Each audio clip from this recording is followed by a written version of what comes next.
Doctors in India are underutilizing the power of social media.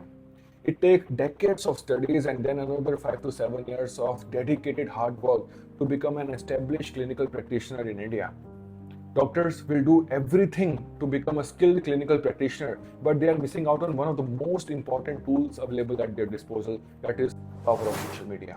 In this video, I will talk about 3 important reasons that why the doctors should have a strong social media presence. Welcome back to my channel. I am Shrey Bhatia, a doctor based out of India, and my mission is to inspire doctors in India to have a personal brand beyond their clinical practice. It's not easy to become a doctor in India. Doctors as an individuals are very hardworking, very dedicated. They are more focused on becoming better and better in their clinical practice, and they do it by attaining various degrees and getting into depth of their clinical field.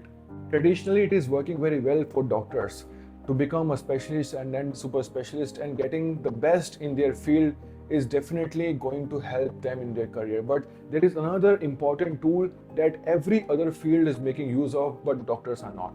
It is social media. Social media is one skill that doctors are not utilizing enough, and they are underestimating its power to further enhance their career. How social media can enhance the career of doctors in India? I'm going to give you 3 important reasons.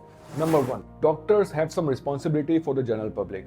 Here I'm going to quote the latest National Medical Council guidelines, which states that registered medical practitioners, as good citizens, have a responsibility to disseminate scientific advice on public health issues in the public interest without self-promotion.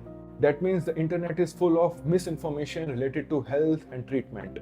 And here comes the responsibility of a doctor who is educated, who is well versed and a degree holder, to give the scientifically valid and authentic information to the general public. The doctors should enlighten the general public related to the latest guidelines and regulations that keeps coming from the government side. And not just that, the conditions like COVID that happened, there was a lot of misinformation that was circulating, and people were self-treating themselves or getting treatment from quacks. This has led to delayed in the treatment and lot of severity in the cases. That is why it is a responsibility of doctors to make the best use of social media and come forward and disseminate the scientifically valid information.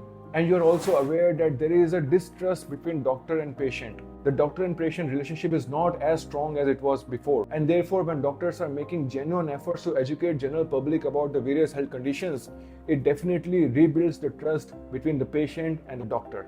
And most importantly, when the patients have consumed scientifically authentic information about diseases, they come to your OPD with the right expectations. They will understand that why this treatment is being prescribed, why the doctor is giving this live diagnosis, and therefore they will not have any distrust with the doctors. Number 2, that it is also responsibility of doctors to inspire young doctors, to inspire the medical students. Medical education is a long and tedious journey, and when a newcomer enters in medical college, it becomes overwhelming for him. So as an established doctor, if you share your journey, if you share the processes that you have followed, the way you used to study, the way you used to have time management, and how were you able to secure a particular rank in your field, and what inspired you, it will definitely encourage the medical students to keep walking on this tough path, because the end there are a lot of good rewards when the patients get treated and when they bless the doctors who are treating them.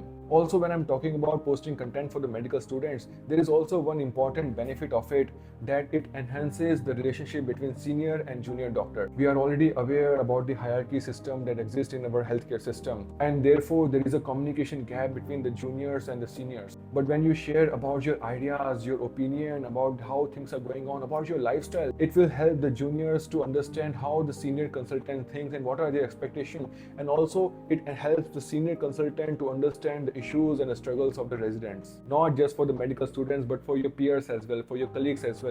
When you share the type of clinical cases you are seeing and your experiences to deal with those kind of cases, it will definitely inspire them, make them learn new techniques, and you also learn from their experiences, because we know that medical education is very vast, it's a never-ending journey, but learning from each other experiences and their techniques is going to help us in our clinical practice as well. These kind of case discussions are already happening in the hospital level, in the conferences as well. But because of the geographical limitations and because it can only happen physically, there is only limited number of audience who can learn from your experience. When you do it online, it can propagate to the entire world, even at an international level. Number three, and the most important reason for you to have a strong online presence, is your personal benefit. The whole world is using LinkedIn and Twitter to enhance their network, and when you have a bigger network, there are a lot of opportunities that you can encounter. Magazines, newspapers, journals, news channels, they might approach you to contribute as a speaker, to contribute as a panel, to discuss various health issues. This will also help you in disseminating the right information to larger audience. Another personal benefit would be the research prospects. When you're sharing your case studies, when you're sharing your experiences to the colleagues all over the world, it generates new ideas, new hypotheses that you can utilize to form a new research. When your peers outside India see your work online, it triggers certain discussions, the scientific discussions, and they might approach you for a collaborative effort for a research, and you can have a multinational research prospects as well. And one of the most important personal benefit is that when you speak in front of camera, when you start posting your blog, it increases your confidence of communication, and the communication skill is very important for doctors. When the doctors are going to the conferences, they are presenting their clinical research, it is very important that they present in such a way that the audience feel interested in it. And when you start posting videos and you start writing blogs, it increases the clarity of thoughts that you have, what you want to convey to the audience, and therefore when you are on stage, you have that persona that everyone wants to listen to you and they want to know that what you want to speak. I hope I have been able to inspire some doctors to come on social media and make the best use of this tool. But if you have a different opinion, please write in the comments, and I would like to know what is your feedback, what you want to say. Thank you very much. Until next time, this is Dr. Shrey Bhatia signing off.